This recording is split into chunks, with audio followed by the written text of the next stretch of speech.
Okay, let's talk a little bit about story structure, which is going to be weird coming from me because I don't plot. But I think there is definitely some usefulness in knowing story structure so you know how to break the rules, and we'll get into it. Hi, I'm Roshni Lamino. I am an actress, voiceover artist, fantasy novelist, former game writer, former songwriter. I've worn a lot of creative hats over the years, and I thought I would just put all my thoughts here on this channel. So if you're thinking of pursuing a creative life, hopefully you'll find some of these ideas, tips, tricks useful. And yeah, let's get into it. So, when I first came to thank you, Riley. I don't know, did you hear my cat snort while he was grooming himself? Oh my gosh, cat. When I first came to Hollywood, everyone said, "You have to read Save the Cat. Save the Cat." I saved it too. Um, it is probably one of the definitive screenwriting formula structure things out there. There's also a Save the Cat for novels. I haven't read it, but storytelling is storytelling. So I'm just gonna assume that it works for novels as well. Um, it's very plug and play in a way where it's like, okay, by page 10, you have the inciting incident. By this page, this happens. By page like 80, assuming that, or I'm sorry, 90, assuming you're doing like a 110, 120 page script, you're having the denouement, right? Um, it's very structured. There's parts of it I like. I will get into that in a future video, how I use some of these story structures in my own writing. But the problem is I think you can get too married to the formula. I was in a writers group where one of the guys was such a save the cat like follower. If you put in a script that was like, the inciting incident is on page 12. Oh no, it's too late. Why is it on page 8? It's too early. Like he was very rigid about it. And I think that's the problem is like you can get too rigid to the formula. And I also don't know if it works for every type of film. Like a slice of life type film, it might not work for that. Even I'm thinking of my book, Midnight Rose, which is the second in my retold dark gothic fairy tale retelling series. The way that book is structured, it is in the present day. I say present because it's medieval times, but it's the character's present day, and then it um, flashbacks to when she was a kid, and it goes back and forth until the two timelines converge. And if that was the case, then the inciting incident for the overall story happens, I think, around probably page 20 in a script. That might be a little too late. So it's definitely a question of like, it's good to have these rules, but you also don't want to get so caught up in the structure that you can't play around with it a little bit. Next one I can think of, which is a classic, is The Hero's Journey by Joseph Campbell. And you've probably heard about this, seen this. You've definitely seen it in action. A classic example of the hero's journey in action would be Star Wars Episode 4, A New Hope. Classic, classic. I honestly recommend if you want to see it at work, get an outline of the hero's journey, watch Star Wars, and you will see it beat by beat. You'll be like, oh, there it is. The issue that I have with Hero's Journey is I don't think you have to do every single part of it for a story to work. So let's take Star Wars again as an example. In the hero's journey, you have we meet the hero. You are grooming so much. Oh, okay, thank you, baby. You have the hero. You meet the hero. Then you have the call to adventure. You have the hero turning down that call, and then you have meeting the mentor. And if you look at Star Wars, I hope you guys don't care that he's grooming. Whatever. He's got to look good for camera. You know how it is when you're a cat. If you look at Star Wars, we have meet the hero. We meet Luke, and we discover what Luke's day-to-day life is like, and we discover like how he feels about his day-to-day life and how he wants more, but he feels stuck. Okay. Then you have um call to adventure. So you have he buys the droids. He sees the partial message from Leia. He's like, oh, that's intriguing.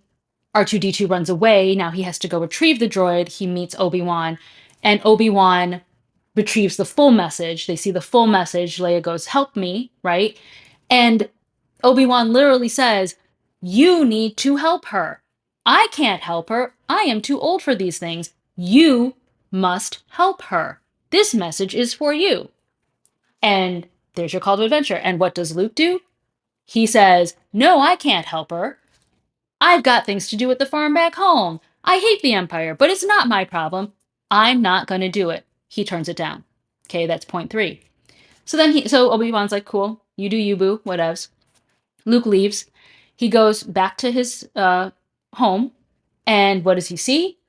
His aunt and uncle have been killed by the Empire because of these droids. All right. So he goes back to the mentor, point four, returns to the mentor, and says, "There is nothing for me here. This adventure you were talking about, cool, I'm in, let's go." And we go on the journey. So classic, hero's journey right there. But where I think you can kind of fudge things a bit is you don't have to have the hero turn down the journey. I've written stories where the hero's like, "Cool, I'll just go on this journey. Maybe I don't know what's happening. Maybe I'm not all in on it, but I'm gonna go," you know? As a funny side note, I play a lot of Dungeons and Dragons, and I've been a player and a DM. And I have never been in a game where the players, get the quest from the quest giver and they go, "No, we're not going to do that." And logically, they should. Why would I go on this adventure where I could possibly lose my life with a bunch of random people I've never met before? But in every D&D game, you're like, "Okay, let's go on this adventure." And I have never seen a module where they allot for that contingency. And I did write a D&D module. You can actually get it for free if you sign up for my newsletter. So notes, check out the show notes if you want a free D&D module. But I did allow for that contingency. I did. There is a line in there. If they say, "We don't want to go on this quest, here's what you can do as a DM." But can you imagine how funny that would be in a role-playing game when the guy's like, "Would you like fame and glory and riches?" And the players are like, "Nah, I'm going to stay here and finish my ale. Thanks, though. Have a good one." It doesn't happen.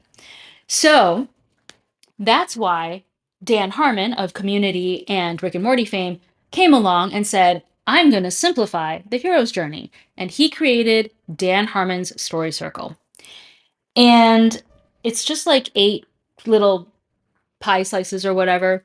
And it kind of condenses, if you look at the hero's journey, it condenses a lot of those sections into just like, here's one thing, like the hero starts the journey, the hero's uncomfortable, the hero does this, it's way more simplified, and it just kind of allots for um all those pieces where if you want to turn down the journey or if you don't want to turn down the journey, right? Like in within those things. Now, wow, you are just grooming like mad. Okay, you look gorgeous already, honey. Um, the most brilliant thing about Dan Harmon's Story Circle is, I'm so sorry. Oh, I know, I know. He's like, "No, don't make it." Oh my word. Okay. I'm trying to get him to stop grooming, but apparently it's not going to happen. Okay. You do you, cat. We all love cats grooming, right? Yes. All right. The most brilliant thing about Dan Harmon's Story Circle is the fact that it's a circle. And you're like, "Duh, it's in the name, right? It's a circle." Of course. But here's the thing. Save the Cat and Hero's Journey are linear. Okay, so here's where you start as a character. You go through these ebbs and flows, and then you end up here at the end, right? End of story. The story circle assumes that you're going to go through all this, but then you might end up going through it again. You're going to start back at square one, or maybe like 1A. And this is where I've talked about character versus plot. This is where character is king. Because if your character is the same, you have a base personality type, and they react to everything logically, you can plug in any plot you want in the story circle, and they can repeat it again and again and again, and you'll have a different story, and they'll learn something, but not too much. And it works great for television, right? Because think about it, in television, I mean, in general, if you have them learn the story, if you have them learn the lesson, the story is over. Oh, hi, cat. Here we go again. All right. Yes, good boy.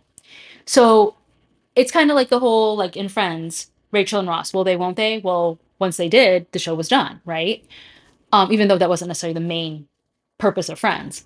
So it's the same thing. You cannot have them learn the lesson 100% or even learn the lesson at all in TV, or the show's over. So let's take, for example, go ahead and laugh at me. My Little Pony Friendship is Magic. I love cartoons. I'm a voice actor. What can I say? I love cartoons. And I really loved that show when it was out. And one of the things you see, especially if you know anything about the show, the main six, they all have a base personality trait. And they constantly have to learn the lessons related to that personality trait, and they never quite 100% learn the lesson. So let's take, for example, Twilight Sparkle. Okay. She is neurotic. She's majorly type A. She has trouble making friends. So what do? They put her in plot lines where she has to learn to bend a little bit, where she has to learn to become friends with people, where she has to learn to be more flexible about things. Sometimes it works in her favor. Like there's the winter wrap up episode, her being type A works in her favor and it helps the other ponies. Sometimes it backfires on her. There's like that time traveling episode, right? It sometimes doesn't work for her and she has to learn to bend a little bit. Another good example is Fluttershy, right? She is introverted, she's shy, she is a scaredy cat about things. She is not assertive, right? She lacks confidence. What do they do with her? She gets in situations where she has to learn to speak up for herself, for others. She has to learn to put her foot down on things. She has an episode where she wants to sing. She has a beautiful voice, but she doesn't want to show her face. So she's singing behind a curtain or whatever, right? And then finally at the end, they like show her and she's singing. She learns confidence. She learns to sing with the group, but she doesn't ever gain 100% confidence because then her arc would be over. And you kind of see her have an arc over time. For example, one of the big things they do in the show is enemies become friends. So she befriends one of the enemies, Discord, and you see her over time. She will stand up to him in a very gentle way, but she never is 100% assertive. She's never 100% confident because then her arc would be over. Okay. And you see it also happen conversely when they do wrap up arcs that they go, oh, we need to bring it back in some fashion. Story circle, right? So the Cutie Mark Crusaders is a good example. Their whole shtick is they're trying to figure out what they're good at because they desperately want their cutie marks. So they experiment with a whole bunch of things and usually get in trouble, right? So finally, the writers give them their cutie marks instead of and for those of you who don't watch the show, cutie marks is like the thing on the pony's flank and it says like what you're good at. So I'm good at baking, I'm good at ice skating, I'm good at making clothes or whatever. When they finally get their cutie marks, what do they get their cutie marks in? It's in helping other people get their cutie marks. Because if you wrapped up their arc and you said, okay, now she's good at figure skating, now she's good at baking, they'd go their separate ways and they would never have these wacky adventures. And the whole point is their arc has to continue of them, we're good at figuring out, we're good at experimenting to figure out what our cutie marks are. This is the lesson we learned from it. Kind of. Now we can teach other people how to be good at it, but that means we can get back into the same adventures and go crazy and still have to learn lessons because, maybe we messed up a little bit here or we were too zealous or something like that. So they basically recycled it in a different fashion. You also see it with what's her name? It's another enemy turned friend. Twilight Glimmer? Sunset Glimmer? Starlight Glimmer. Starlight Glimmer. That's it, Starlight Glimmer. She's a purple pony. She becomes Twilight's protege. She also has trouble making friends. She's a little bit type A, not as crazy type A as Twilight, but she still has that streak. So she gets to learn the same lessons Twilight did. She's Twilight 2.0 over and over and over again because they already graduated Twilight. They can't give Twilight those lessons anymore, right? She becomes an alicorn. She starts the school. So they give it to her protege in a softer fashion, but we see it over and over and over again. And that's the story circle. The only issue I have with the story circle is eventually you have to stop going around in a circle. right? Eventually, you have to stop being a circle and open it up into a flat line. And the characters have to grow and evolve and change, and you have to end the arc eventually. Otherwise, you're like, wow, 20 years later, and they haven't learned anything. Oh my gosh. It gets to a point where you're like, it's too much. Do you know what I mean? And that's really the only issue that I have with it. But other than that, it's a very brilliant and elegant way of approaching it, especially for TV writing. The last one I can think of is Pixar. As Pixar story structure, I think it's the story. It looks like a ladder. I forget what they call it. Story. Hold on, I have it written down here. Um, story something. Story spine. I knew it was an S. Pixar's story spine. It looks kind of like a very soft pyramid. It's basically a log line, a very glorified log line. So if you know what a log line is, that's basically a short 1 to 2 sentence pitch, usually for movies, but you can use them for other things. I use them for my books. It'd be like, let's say Wizard of Oz. It'd be like when a when an innocent country girl gets swept up to a magical, colorful land, she and her three new friends must navigate, uh, I don't know, internal politics to find a way for her to get home. I don't know. It's not perfect, but you kind of get the idea, right? And so Pixar's story structure is like once upon a time there was a blank. And that sets up once upon a time there was a girl who did whatever, you know. And this is her world. And then one day this happens. And because this happens, this happens. And because of that, this happens. And because of that, this happens. Until finally, the end. And it's kind of a more fleshed out log line, and it's a very I like it because it is so open ended. You know what I mean? I I'm a pantser. We've discussed this. I'm not a super plotter, so I like having things be open ended. And I've done this, for example, when I was writing my second book, because as I've mentioned before, I took so much time away from it. I actually did write a log line where I was like, this is what happened with Kiernan when Kiernan finds this, blah, blah, blah. And then finishing that log line gave me an arrow to point me in the right direction to finish the story.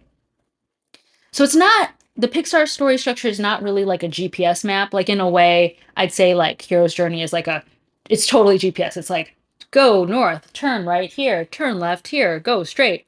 It's very much like that. Whereas the Pixar one is more like, aim in that direction, you'll get there.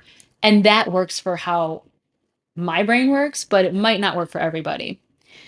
Okay, so we've gone over all the structures. Which one do I use? The answer is yes. I kind of use bits and pieces of each one, and there's also something I particularly do that works for me. And because this video is kind of going over time, the time like that I wanted, I will talk about this in another video. So stay tuned. There will be a part 2 of this. If you found this helpful, you know where all the buttons are to like and subscribe and stuff like that. Tell your friends about it. If you want to read any of my fantasy books, notes will be below. If you want to keep the discussion going, comment, join the Discord. We can keep talking about it. I hope you found it useful. I hope you found it helpful. And get out there and create your art. The world needs some art right now. So, yeah, don't be silent. Go create. And I will talk to you soon.